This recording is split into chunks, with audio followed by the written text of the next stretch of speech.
जय श्री ओम नमः सिद्धिभ्ये ओम नमः सिद्धिभ्ये ओम नमः सिद्धिभ्ये नमो अरहन्ताणं नमो सिद्धाणं नमो आयर्याणं नमो अध्यायाणं नमो लोये सर्वसाहुनं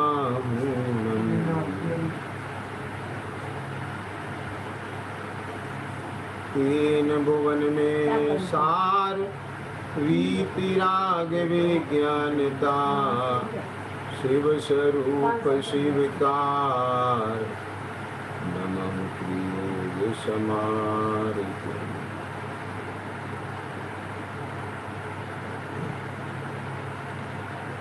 शेराला जी ग्रंथ के आधार से अपना स्वाध्याय का क्रम चल रहा है और इस संदर्भ में तो अपनी चर्चा चल रही है तीसरी ढाल के 10वें छंद के आधार से ये विधि जो श्रद्धा तत्पन की सो समुचित व्यवहारी। तो जीवादि 7 तत्व की श्रद्धा ये कोई हल्की चीज नहीं है। ये जो तत्वों का निर्णय है, ये जो तत्वों का भाव भाषण है, एक बुनियाद है ये, और ये इतना ठोस होना चाहिए कि इसमें फिर कोई भी फर्क नहीं आए। हल में आए ना, यानी कैसे ही कर्म के उदय आए तो भी एक तत्वों में शंका ना उपजे। अब आगे चर्चा आएगी तो उसमें जो सम्यक दर्शन के 8 अंग होंगे तो सबसे पहला अंग है निशंकित अंग। हल में आ गया ना। और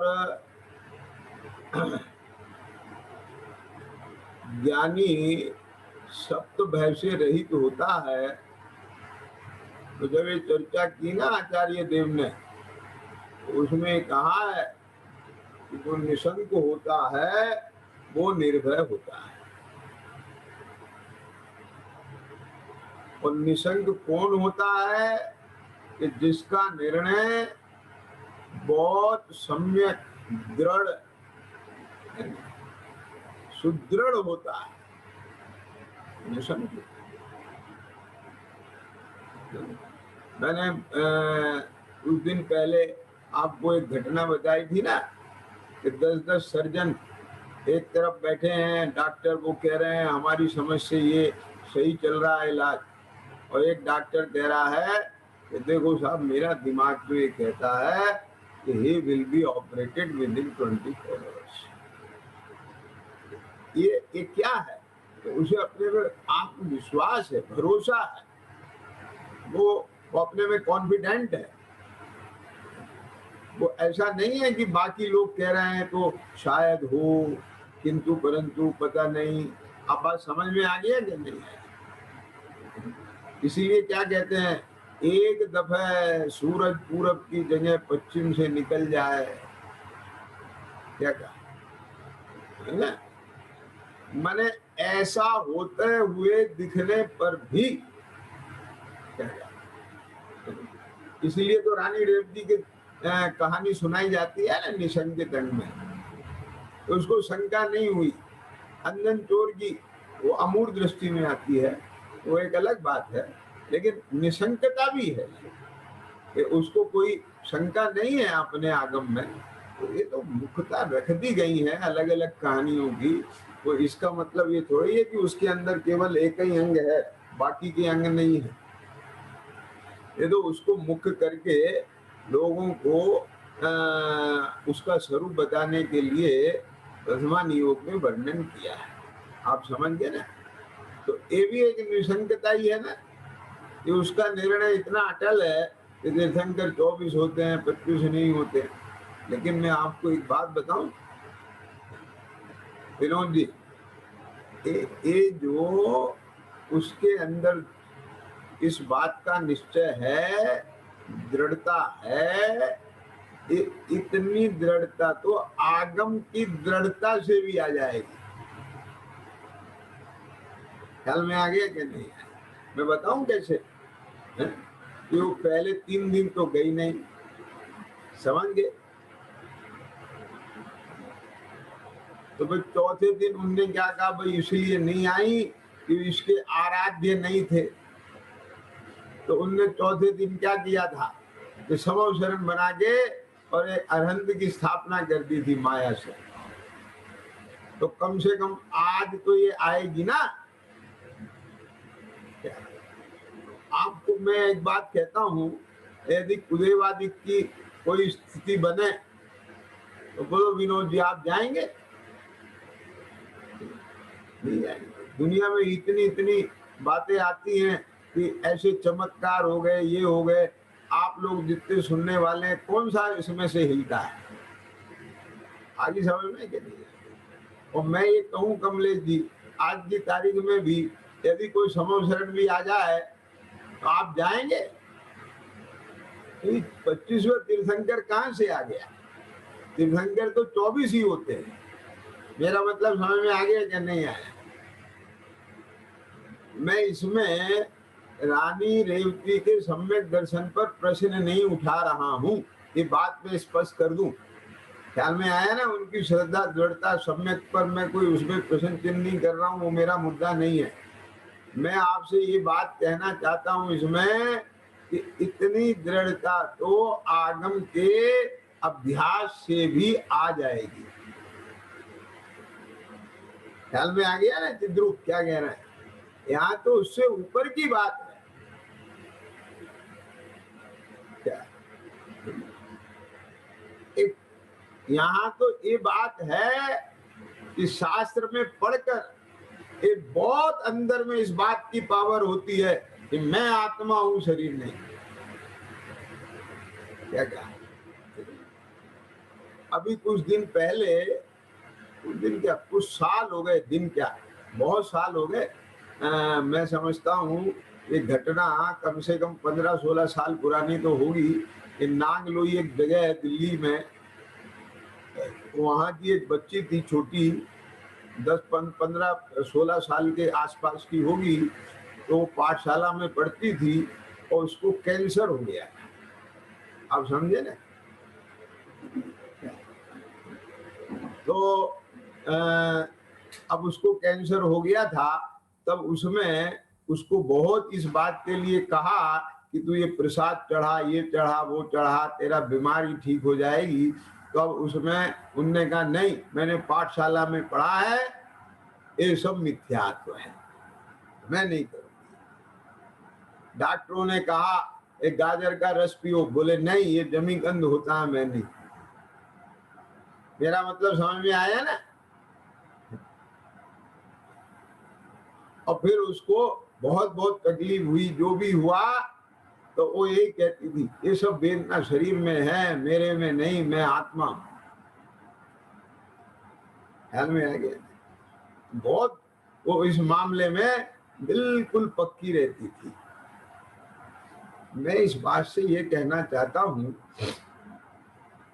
कि मैं सर्वज्ञ नहीं हूं, इसलिए मैं ये नहीं कह रहा हूं कि वो जीव मिथ्या दृष्टि ही होगी, लेकिन मैं ये बात कहना चाहता हूं सम्यक दर्शन भी हो सकता है उसे हो गया हो, क्योंकि 8 वर्ष के बाद सम्यक दर्शन की पात्रता तो आ जाती है कि नहीं विनोद जी? तो अपन क्यों इस बात में एक कहें कि नहीं था या था? मैं इस मुद्दे में नहीं घुसना चाहता हूं, लेकिन मैं ये बताना चाह रहा हूं कि इतना दृढ़ता तो मात्र आगम के आधार पर भी दिखाई दी जा सकती है। समझ में आया ना मैं ये बात कहता हूं?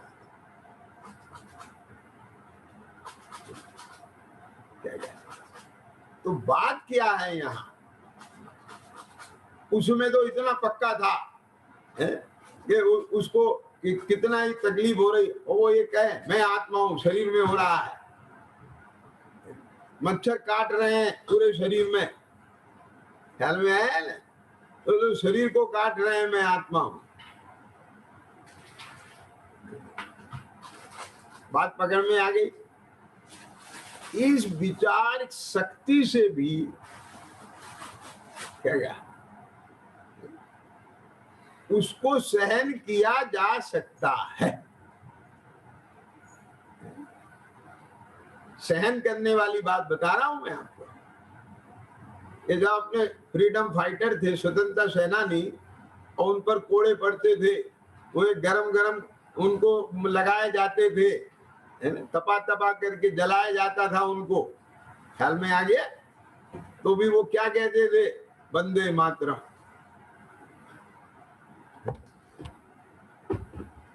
सहन करते थे कि नहीं करते थे? ऊह तक नहीं करते थे। तो ये दृढ़ता में भी इतनी ताकत है।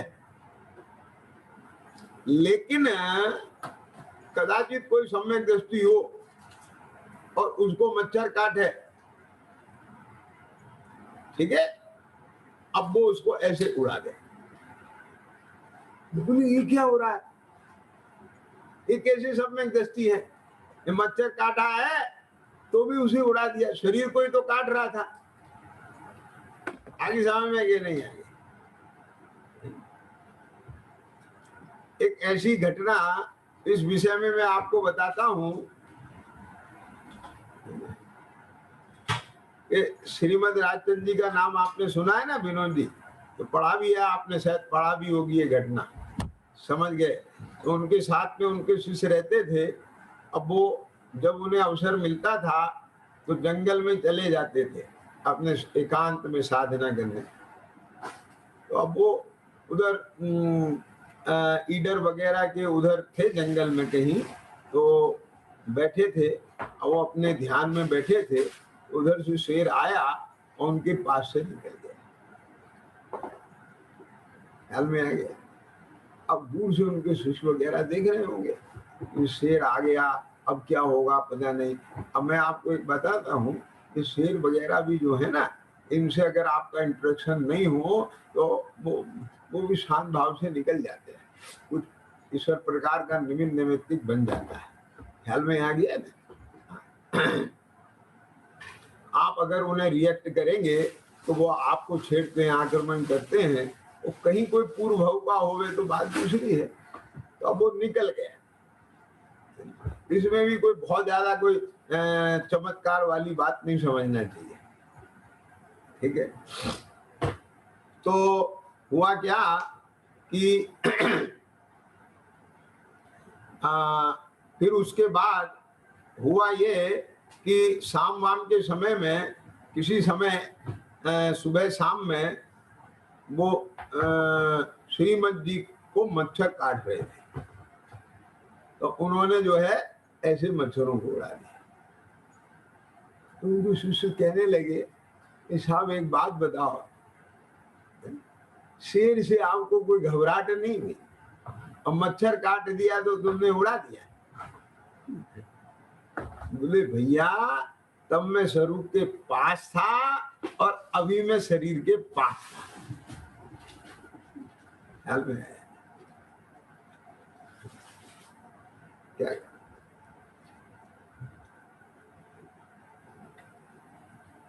समझे विपिन जी क्या कह रहा हूं मैं?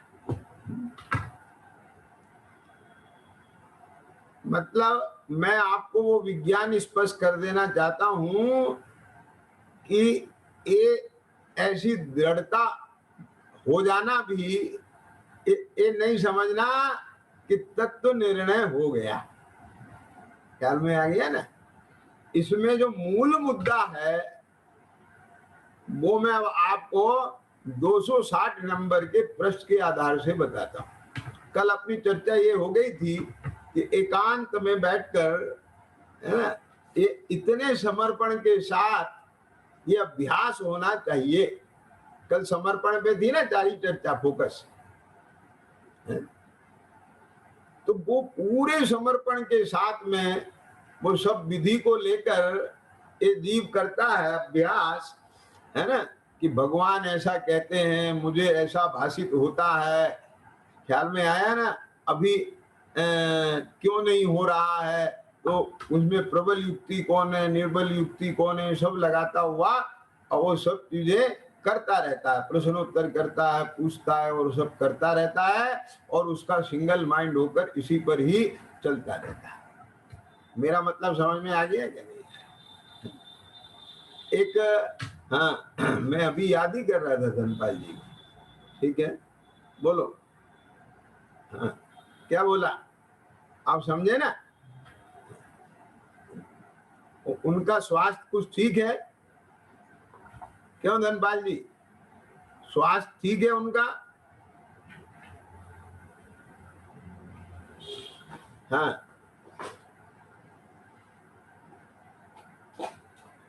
अपने वहां पर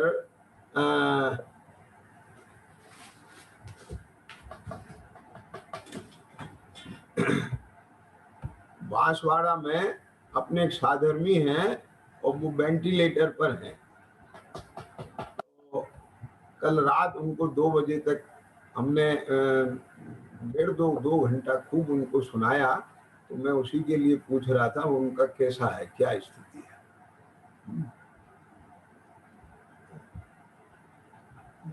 चलो, तो ख्याल में आया ना क्या कह रहे थे? मतलब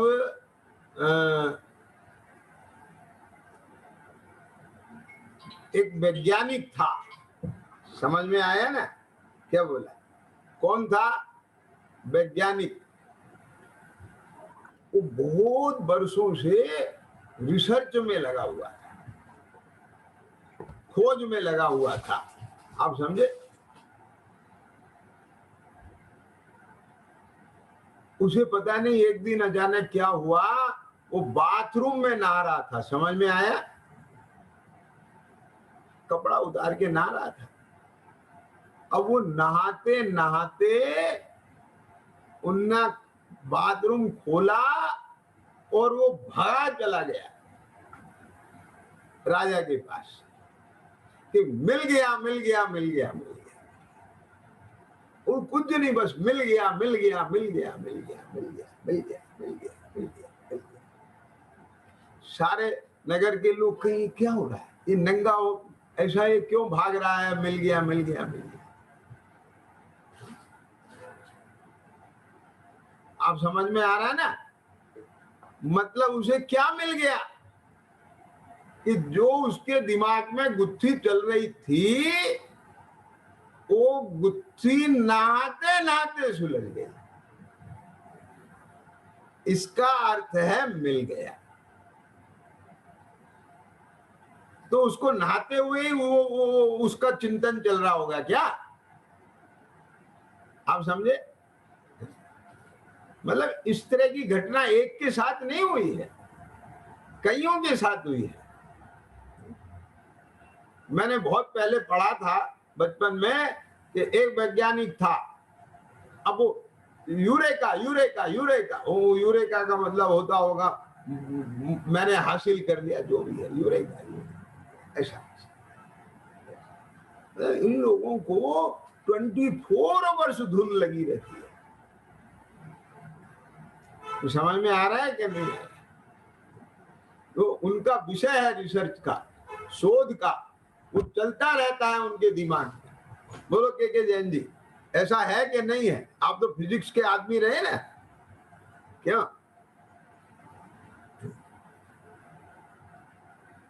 तो अब सवाल ये है, क्या वो खाता नहीं होगा? क्या वो सोता नहीं होगा? क्या वो नहाता नहीं होगा? अरे नहा तो रहा ही था ना जब वो भागा बाथरूम से। उसको इतना भी नहीं आया कि कपड़ा तो पहन लूं मैं।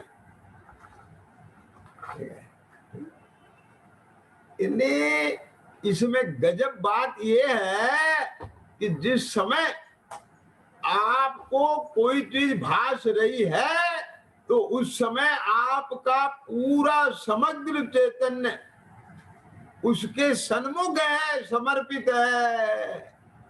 यदि उस समय आपकी उसमें ये भी लगी है कि मैं कपड़ा पहन लूं, ये भी उसमें नहीं चलेगा। क्या कहा आप समझे ना?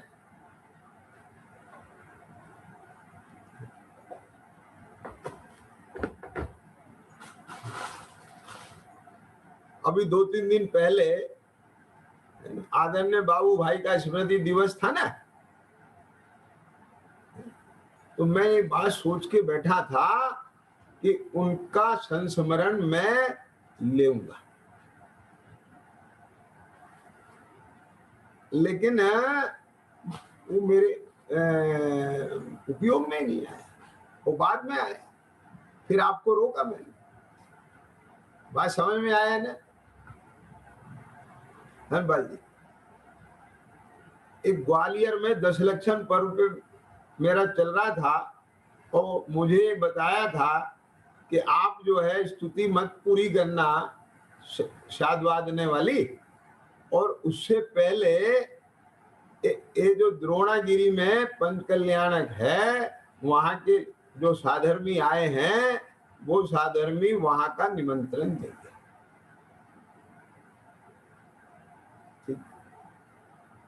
वो स्वाध्याय हो गई और मुझे कहीं से कहीं तक भी ये ख्याल नहीं रहा, और मैंने उसी रूटीन में शादवाद में कर दिया और मिथ्यात्म हो गया। अब वो कार्यक्रम रह गए। अब समझ में आ रहा है? जब सुनाने में एक ख्याल नहीं रहता, क्या कह रहे हैं, इतना मतलब बस सुनाना माने वो दिख रहा है और बोलना हो रहा है, बस इसमें कोई अवरोध नहीं चाहिए बीच में। तो ऐसे यहाँ मतलब समझिए ना, जिस समय आपको उस पर चल रहा है, ऐसा है कि ऐसा है, कैसा है कैसा है, भगवान ऐसा कह रहे हैं, मुझे ऐसा लग रहा है, तो उसके बीच में ही जैसे जैसे आपको वो तत्व, ऐसा नहीं है कि उसका स्वरूप आपके ज्ञान में नहीं है, जैसा उपदेश सुना वो तो आपके सामने बिल्कुल लाइन है। क्या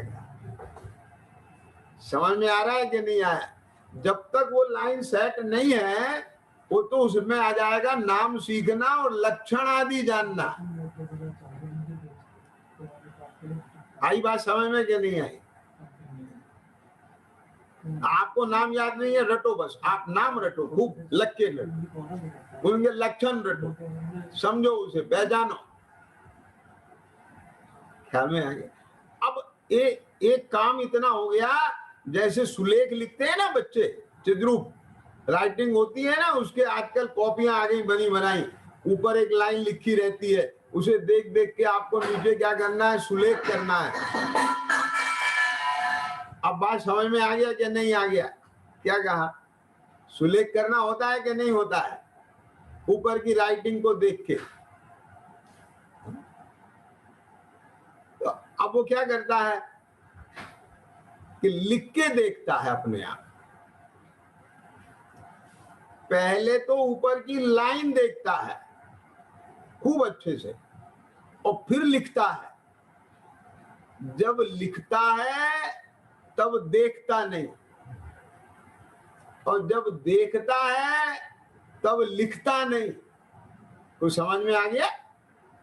और जब देखता है, देखने के बाद लिखता है, तो फिर खाली लिखता नहीं है, फिर उसको उस आदर्श लाइन के साथ मिलान करता है। बोलो ऐसा है कि नहीं सिस्टम? क्यों बचपन में ऐसे किया कि नहीं किया चिद्रू? नहीं किया। वो तो बस कागज भरा और मैडम को दिखा दिया, हो गया हमारा काम। आगे समय में कि बच्चे आजकल ऐसे ही करते हैं, बस का पेज भरना है उनको, फिर बिल्कुल नहीं मिलाते, ना होंगे माँ बाप मिलवाते, और वो टीचर भी हो गया, उसका फॉर्मेशन करवाती, कुछ टीचर है उसको जहां गड़बड़ करे मिटाओ इसे, ऐसे करो, वो वहीं का वहीं सही कराती है। समझ में आया कि नहीं आया? एक कब तक, जब तक जैसी लाइन ऊपर लिखी है वैसी ही तेरे द्वारा ना लिखी जाए। कब तक करना राइटिंग? आगे समझ में क्या नहीं आया? अब वे जिंदगी भर पेज भरते रहे तो भी उनकी राइटिंग सुधर पाएगी। लेकिन अगर एक लेटर लिखें और फिर मिलाएं तो बोले थोड़ा इसमें ऐसा मोटा हो गया, अब की बार लिखूंगा तो बिल्कुल ध्यान से लिखूंगा, अब की बार छोटा रह गया अब बड़ा करूंगा। तो इतना उस पर ध्यान देकर के लिखते हुए बराबर करेगा तो बीच में कोई ऐसा लेटर लिखा जाएगा जो बिल्कुल उसके हूबहू जैसा होगा, और अब उसको कॉन्फिडेंस आ जाएगा कि मैंने लिख दिया है। लेकिन ये जरूरी नहीं है कि अगला लेटर फिर वैसा ही लिखा जाए, अब उसे अभ्यास करना पड़ेगा। और कब तक? कि जब तक सारे लेटर वैसे ही लिखे जाने चालू ना हो जाए। कुछ आगे समझ में नहीं आएगा क्या कह जाएंगे? क्या यही विज्ञान अपने केवल ज्ञान तक है? नहीं आई समझ में विपिन जी? कहां चले गए? वो विनोद जी आप समझे ना? एक क्या मतलब कि जो भी परद्रव का भाव, उसके निमित्त से होने वाला विभाव एक ज्ञान का के बने, तो भगवान क्या कहते हैं कि तू इससे भेद ज्ञान कर और स्वरूप के सन्मुख हो जा। और स्वरूप के सन्मुख हुआ, एकाग्रता बनी तो विकल्प शांत हो गया। तो 73वीं गाथा की टीका समझ लो, भंवर शांत हो गया और उसने पकड़े हुए जहाज को छोड़ दिया। ठीक, अब वो जहाज छूट गया तो कुछ जरूरी है, हो सकता है थोड़ी आगे चले फिर भंवर पकड़ ले। क्या समझ में आया? क्या फिर क्या करें कि वही अहम एक को खलु शुद्धो, फिर स्वरूप के सन्मुख हो। भंवर के सन्मुख नहीं जाता। क्या समझ में आया? भंवर में फंस जाए तो स्वरूप सन्मुख जाता है। इसीलिए टोडरमल जी ने लिखा है, ज्ञानी को बुद्धि पूर्वक रागादि नहीं होते। मैंने जो कल परसों आपको उदाहरण दिया था साइकिल वाले का, वो साइकिल सीखने वाला या साइकिल चलाने का अभ्यास करने वाला आने के बाद कोई भी साइकिल सवार बुद्धि पूर्वक गिरना नहीं चाहता और गिरता नहीं। गिर जाता है तो बुद्धि पूर्वक उठता है, बुद्धि पूर्वक गिरता नहीं। क्या कह गए? ना तो उसके गिरने का अभिप्राय है और ना वो बुद्धि पूर्वक गिर जाऊं, ऐसे नहीं गिरता है। वो तो गिरना हो जाता है, ज्ञानी का भी उदय से जुड़ना हो जाता है, कसाय रूप परिणाम हो जाता है। ख्याल में आया कि नहीं है? उसकी भावना है कसाय करने की, उसकी श्रद्धा है। ये बोले हमने देखा वो तो बुद्धि पूर्वक ही तो रसगुल्ला बना के खा रहा है। क्या समझ में आ गया? अरे वो बुद्धि पूर्वक रसगुल्ला बना के खा रहा है, तुम्हें पता नहीं है? वो नींद, मोह की नींद में सो गया है इस समय और सपने में वो रसगुल्ला बना के खा रहा है। ये बात पकड़ पाओगे आप? क्या बोल दिया हमने विनोद जी? समझ में आया कि नहीं आया? यानी जब उसे रसगुल्ला खाने का विकल्प आया तो समझ लो वो नींद में आ गया। क्या कहा?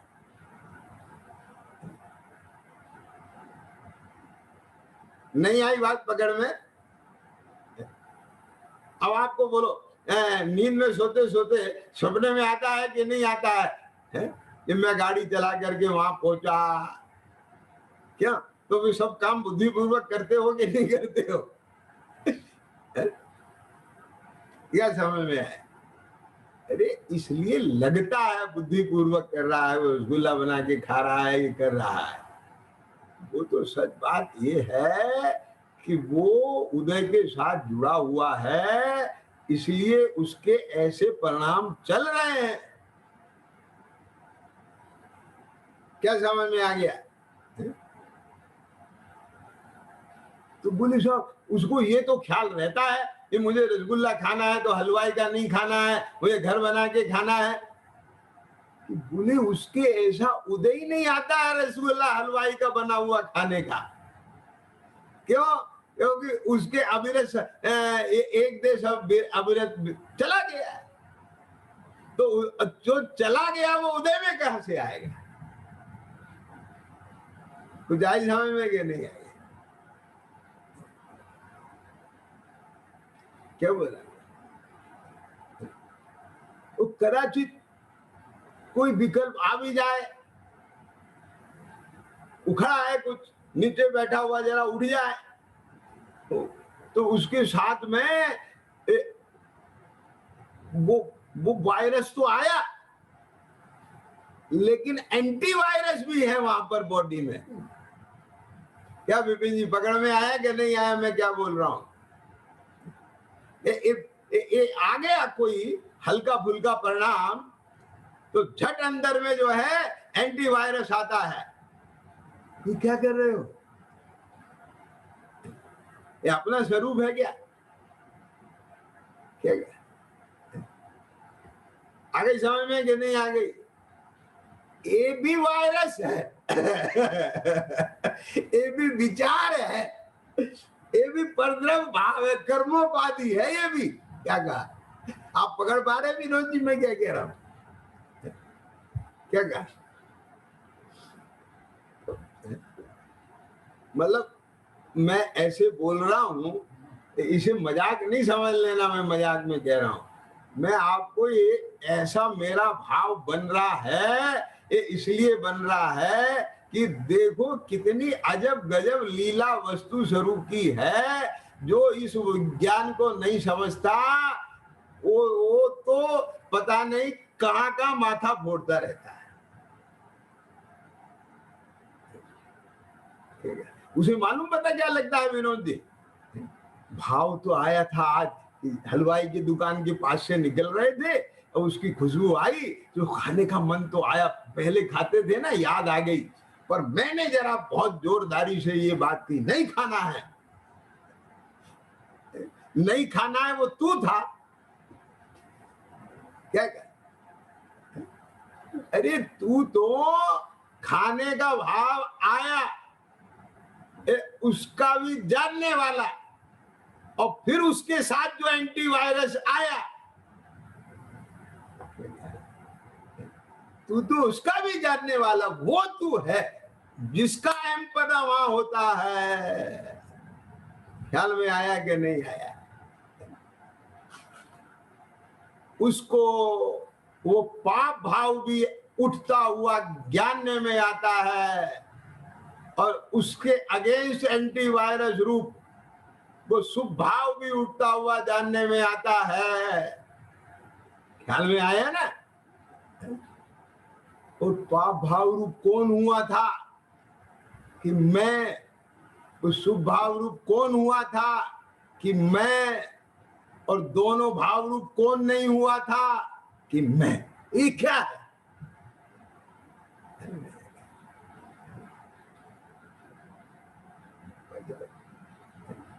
जाके पड़े न पैर विवाई, वो क्या समझे पीर पढ़ाई। ये अंतर का जो एक खेल है, इतना अजब गजब है। आप समझे ना? चिन्ह मूरत दृगधारी की मोह रीत लगत है अटापटी। तो मैं बात एक कहना चाह रहा हूं इस प्रसंग से, है कि बाहर में इस तरह की स्थितियां देखकर अपन ये समझ लें मैं तो बहुत दृढ़ हूं, मुझे बहुत दृढ़ता है, मैं शरीर नहीं आत्मा हूं, है ना? ख्याल में आगे कि नहीं आगे? लेकिन अकेली ये दृढ़ता ही पैरामीटर नहीं है।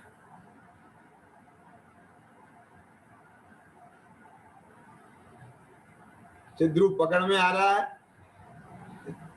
असली चीज है कि तेरे को एक एक तत्व, उसका कार्य, उसका स्वरूप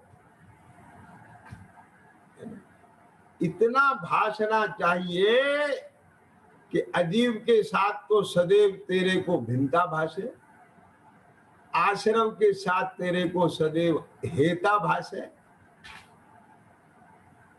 क्या कहा?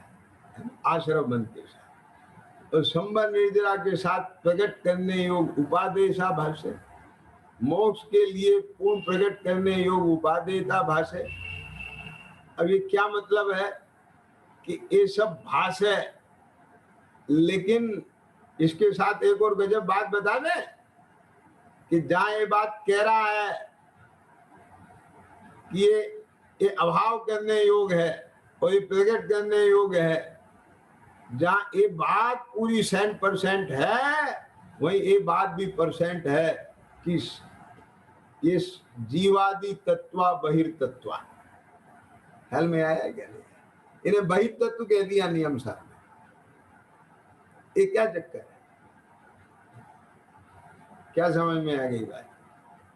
ये चक्कर ये है, इसमें जो जीव अजीव भेद रूप जिसकी बात चल रही है, ये सब मैं नहीं। क्यों? कि जब आश्रव है तब भी मैं हूं, और जब आश्रव नहीं है तब भी मैं।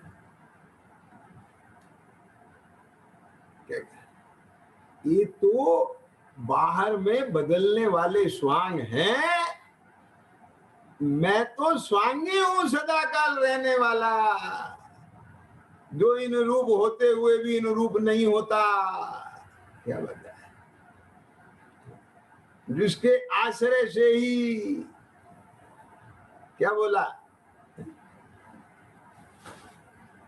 ये आश्रव बंध का अभाव होकर संबंध निर्जरा पूर्वक मोक्ष प्रकट होता है।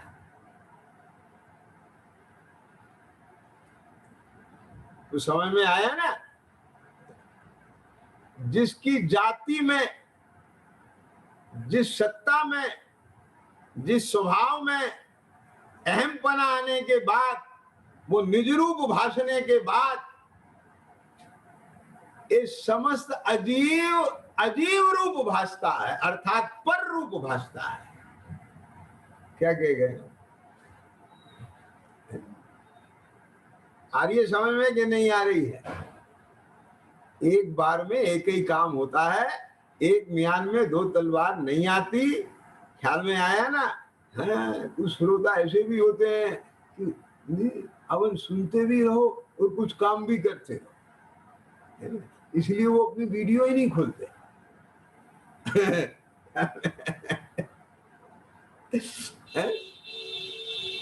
क्यों? अपन कान तो सुन रहे हैं ना, हाथ ही तो कुछ कर रहे हैं ना, लेकिन वो ये भूल जाते हैं कि ये क्या कर रहे हो, तुम्हें जिन्हें भगवान की इतनी भी श्रद्धा नहीं है। भगवान कहते हैं उपयोग एक समय में एक ही काम कर सकता है। जिस समय सुनना होगा उस समय करना नहीं होगा, देखना नहीं होगा।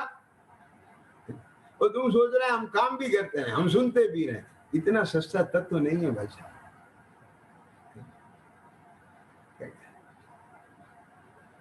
यहाँ तो जरा सा भी कोई विकल्प मात्र भी अंदर एक ब्रेन में तेरे वाइब्रेशन ऐसी लहर जैसी भी आ गई तो वो खंडित कर देगी तेरी धारा को।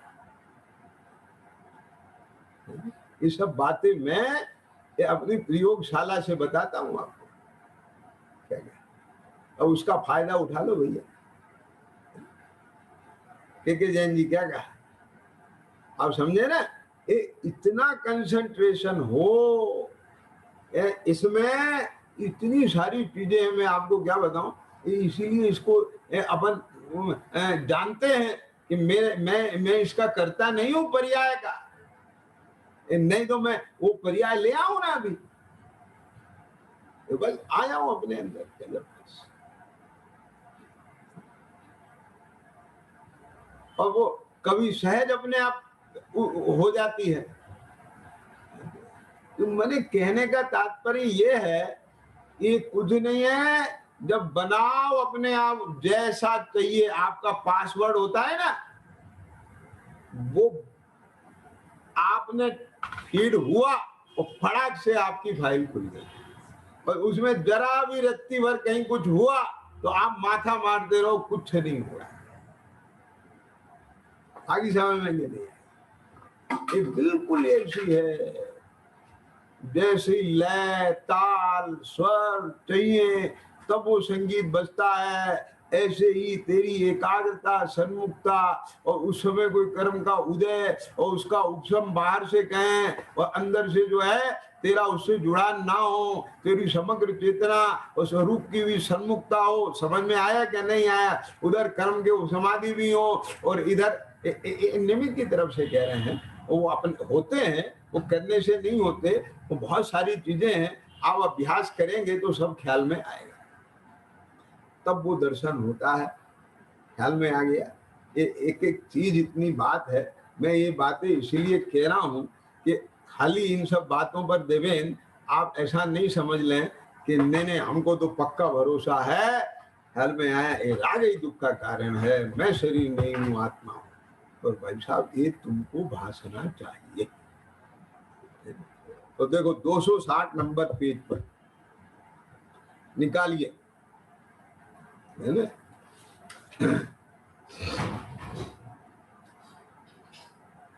मैं आपको यहां से पढ़ाता हूं, फिर थोड़ा पीछे से पढ़ाता हूं, 259 नंबर पेज से पढ़ाता हूं।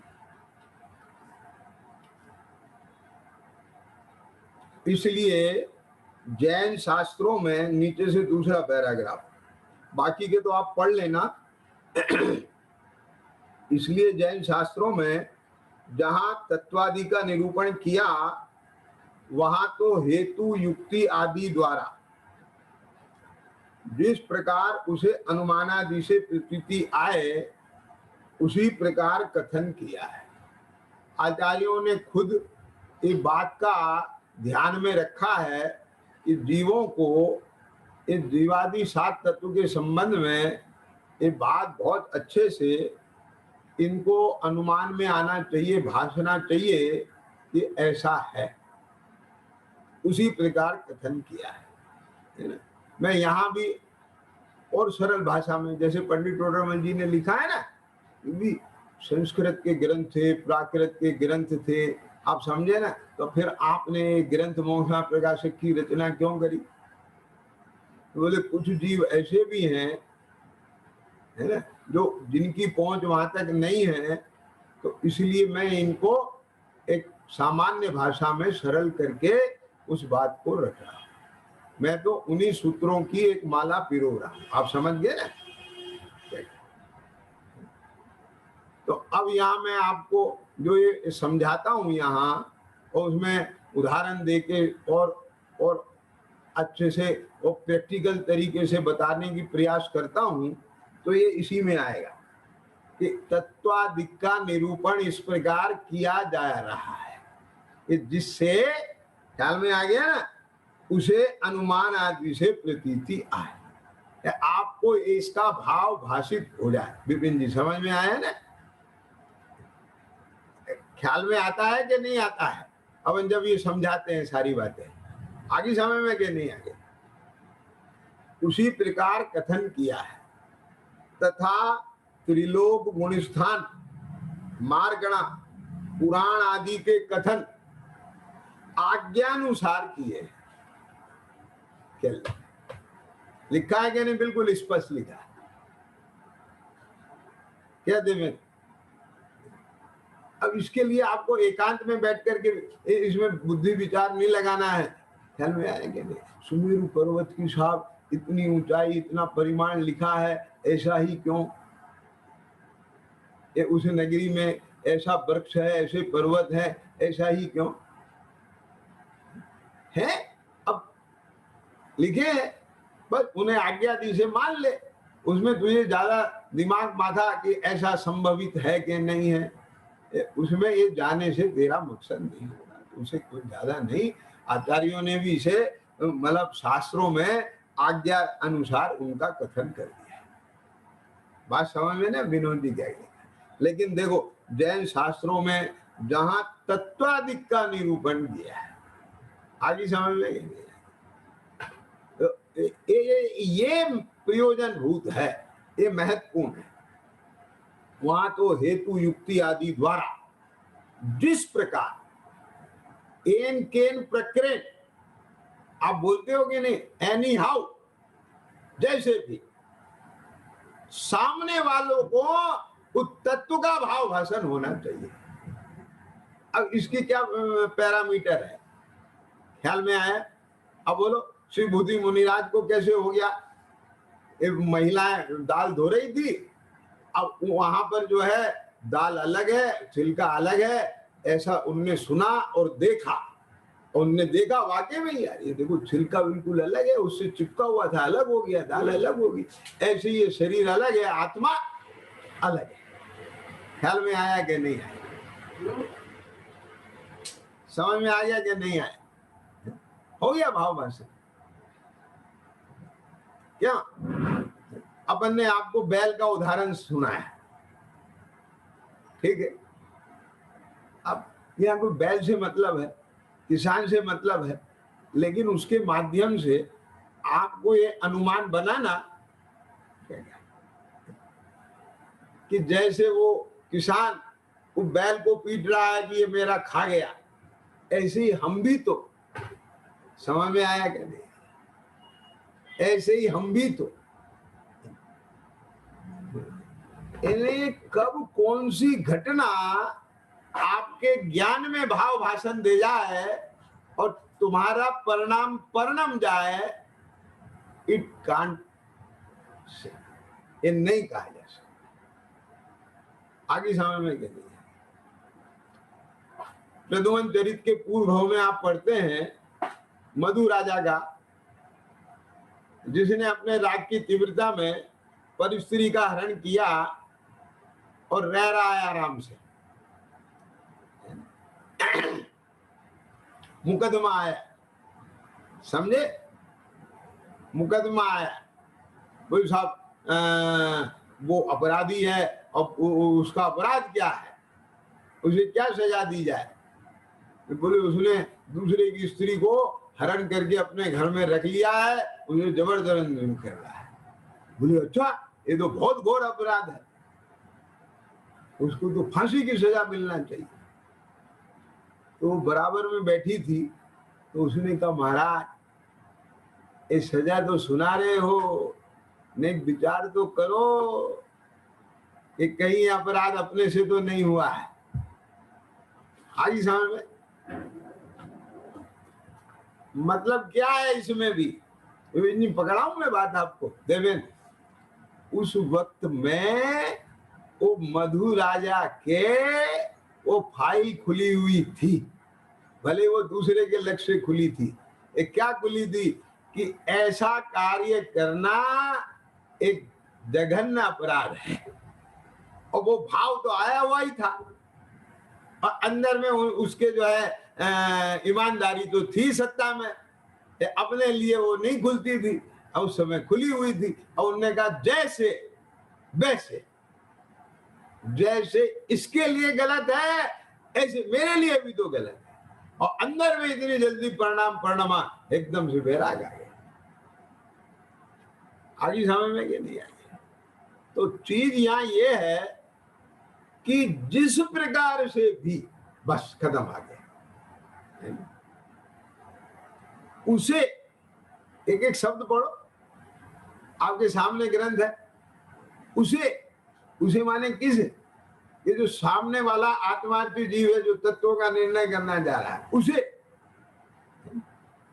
अनुमानादि से प्रतीति आए उसी प्रकार कथन किया है। धनपाल जी आप रात ध्यान दे रहे थे ना, जब वो बाई जी जो थी बहन जी, उनको बेचैनी हो रही थी, अब वो गर्दन ऐसे कर रही थी, तो मैंने तत्काल उसी बात का, घटना का, उनके एक एक एक्शन को पकड़ पकड़ के उनको तत्व का भाव भाषण कराने का प्रयास किया था। आप नोटिस कर रहे थे, ख्याल में आए? मैंने रटी रटाई नहीं, किसी भी प्रकार से इनका उपयोग यहाँ इस समय ये भाषणा में चला जाए, ये आप समझ गए ना। अब वो मैं यहाँ नहीं ले रहा हूं प्रकरण, बस इतना बताना जा रहा हूं कि हमारा प्रयास ये है कि उसे भाव भाषित हो जाए, बस।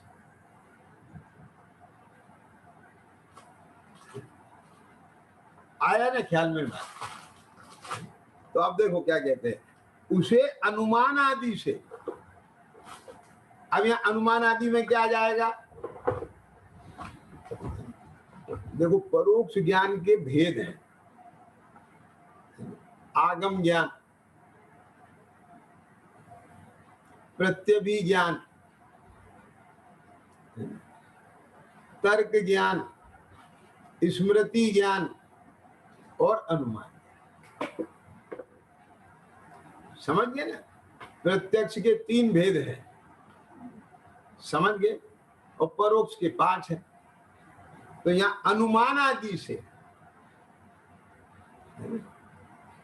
बस क्या आ जाए उसे, कि प्रतीति आ जाए, ये ऐसा ही है, ये ही है।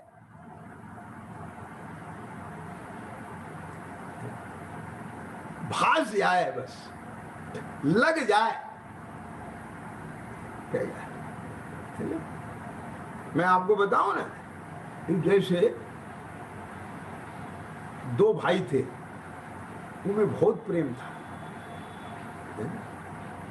तो एक दिन एक भाई बाजार से गन्ना लेके आया, उन दोनों के एक एक बच्चा था, वे सामने से चले आ रहे थे। तो उसने देखा कि मेरे वाला बेटा इधर है और भाई का बेटा इधर है, तो उनने गन्ने की डायरेक्शन बदल ली। समझ में आया ना? क्योंकि सबको पता है ऊपर का भाग फीका होता है, नीचे का भाग मीठा होता है। तो उनने कि यूं तोड़ूंगा तो दोनों को पकड़ा दूंगा,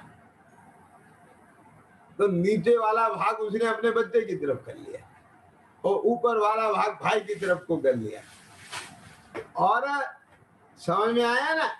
और उनने ऐसे तोड़ा देने के लिए, लेकिन देने से पहले ही दोनों बच्चों ने अपनी डायरेक्शन बदल ली। ख्याल में आया? अब डायरेक्शन बदल ली तो इसने भी क्या करा, इतना सोचा नहीं होगा इस बात को, इसने भी हाथ की डायरेक्शन बदल के पकड़ा दिया। मालूम क्या हुआ? इस घटना को भाई ने देख लिया। धनपाल जी, इस घटना को भाई ने देख लिया और इस घटना को देखते ही उसे इस बात का भाव भाषण हो गया, प्रतीति हो गई।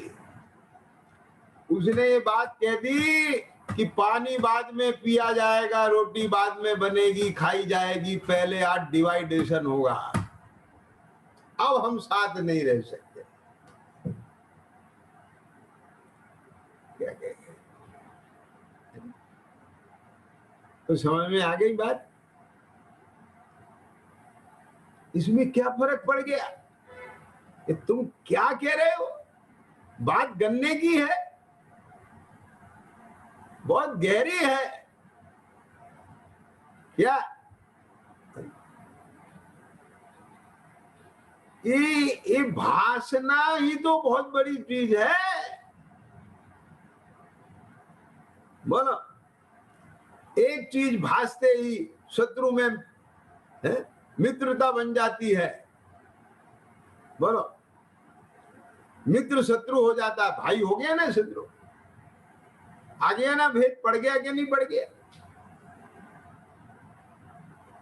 तो जिस प्रकार प्रतीति आए, इसे जच जाए, लग जाए, भास जाए, उसी प्रकार कथन किया है।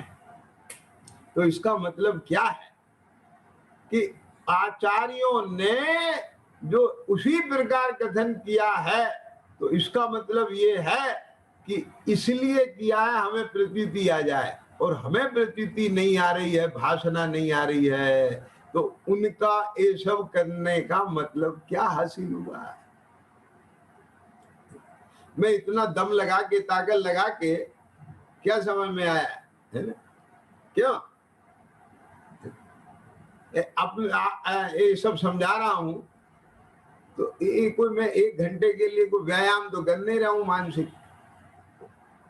इसके पीछे भाव क्या है कि किसी भी प्रकार से आपको भाव भाषित हो जाए। तो आपने भाव भाषण की तरफ तो अपना पासवर्ड लगाया नहीं। वाह, क्या गजब का प्रस्तुतिकरण है, कितना सुंदर एग्जाम्पल दिया है, उदाहरण से सिद्धांत कैसे घटाया है,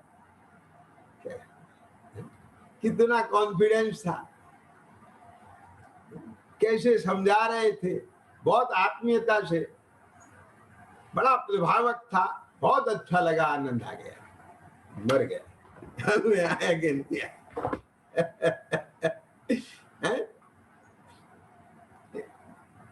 हमको इन सब चीजों पे नंबर चाहिए।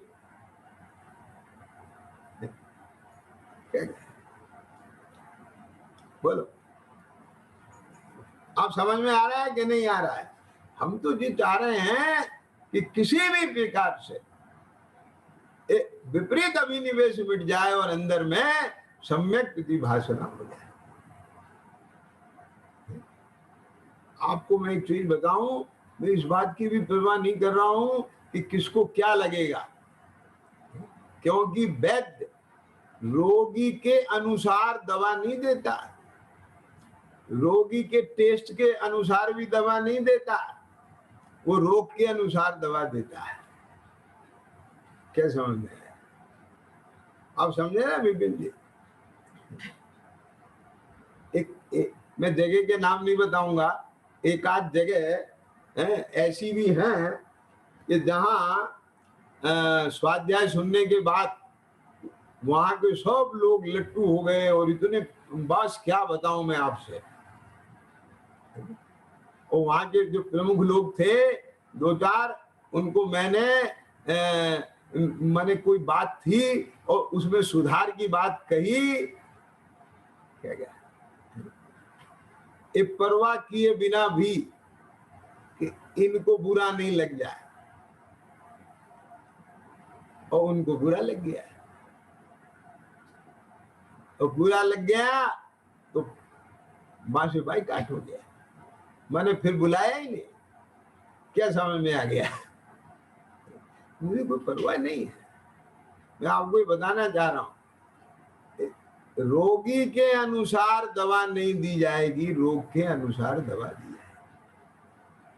आपको अच्छा लगे तो, नहीं लगे तो, ख्याल में आया कि नहीं आया है, मुझे तो ये ध्यान भी नहीं रहता है। मेरा भाव तो ये है कि किसी भी प्रकार से जब हमारे आचार्यों ने जिस प्रकार से अनुमानादि से उसे प्रतीति आए उसी प्रकार कथन किया है, तो मैं उसका वर्णन उसी प्रकार नहीं करूं क्या?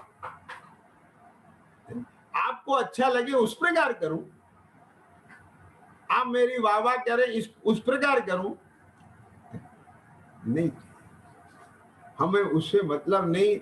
हमें तो अपना तत्व ज्ञान निर्मल होता है, आपके ज्ञान में आता है, ख्याल में आया कि नहीं आया, ये भावना है। त्रिलोक गुणस्थान मार्गणा पुराण आदि के कथन आज्ञानुसार किए हैं, इसलिए हे उपादेय तत्वों की परीक्षा करना योग्य है। लो, ये कितनी जगह से मैं निकाल के बताऊं आपको, फिर क्या लिख रहे हैं पंडित जी? इसलिए हे उपादेय तत्वों की परीक्षा करना योग्य है। और हे उपादेय तत्वों की परीक्षा में आपने दिमाग नहीं लगाना, बिल्कुल भी समय नहीं देना उसके लिए। ये तो हम समझते हैं, ये तो हम समझते हैं, अब तो ये याद करो, अब तो ये नई चीजें सीखो, इसके बारे में हम कुछ नहीं जानते हैं। अभी तू तेरे बारे में कुछ नहीं जानता है, क्या कहा? समझ में आया कि नहीं आया? तू तेरे बारे में ही नहीं जानता है, तू अपने सुख दुख के कारण के बारे में ही नहीं जानता है, तो पहले अपने बारे में जान ले। क्या समझ में आया? वो बुढ़िया थी ना, एक गड्ढे में गिरे हुए एक लड़के को दया करके उठा के अंदर लाई, उसके हाथ पैर धुलवाए, मल्लम वल्लम लगवाई, उसे दूध हल्दी पिलाया, और उसने बहुत शान से कहा, माँ मैं बहुत बड़ा साइंटिस्ट हूँ, मैं देख के बता देता हूँ कि बरसात आएगी कि नहीं आएगी, कैसा तूफान आएगा, समझ में आएगा, ये जानता हूँ वो जानता हूँ। बुढ़िया बेचारी बहुत सहजता से बोली, बेटा जानता होगा, पर मैं तो ये जानती हूँ तुझे सड़क पर भी चलना नहीं आता, तू सड़क पे चलना नहीं जानता, और इसका प्रमाण ये है कि तू गड्ढे में गिरा है, यदि जानता तो गड्ढे तेरी हालत नहीं होती। मैं तो इतना जानती हूँ, और तू जानता होगा नहीं जानता होगा, मुझे इससे कोई मतलब नहीं। समझ में आया कि नहीं आया? आप बात पकड़ गए ना? तो सबसे पहले मुझे मेरे प्रयोजनभूत तत्वों में अपना दिमाग लगाने की जरूरत है, समय लगाने की जरूरत है। अपना काम सबसे पहले करो प्रयोजनभूत, उसके बाद उपयोग लगाने के लिए है ना सारा। क्या कहा? और 8वें अधिकार में क्या लिखा पंडित जी ने? यदि तेरे तत्व दृष्टि हुई है तो चारों अनुयोगों में तेरा तत्व ज्ञान निर्मल होता है। आया समझ में कि नहीं आया? तो भी तो अपने उपयोग की निर्मलता के लिए, अपने उपयोग को लगाने के लिए गणधर आदि भी शास्त्र अभ्यास में प्रवृत्ते हैं, भगवान की वाणी सुनते हैं। समझ में आया कि नहीं आया? वहां समय हो गया, मैं पढ़ देता हूं बस। वहां जीवादि द्रव्यों का व तत्वों का तथा स्वयं पर को पहचानना। अब एक कहां हमें अपना दिमाग लगाना है, उसकी सारी चर्चा पंडित जी ने इन 2-3 पैराग्राफ में ली। आप इसे पढ़ के रखना है ना, और मैं कल इन 2-3 पैराग्राफ पर ही चर्चा करूंगा। सहजानंदी शुद्ध स्वरूप अविनाशी में आत्मस्वरूप, सहजानंदी शुद्ध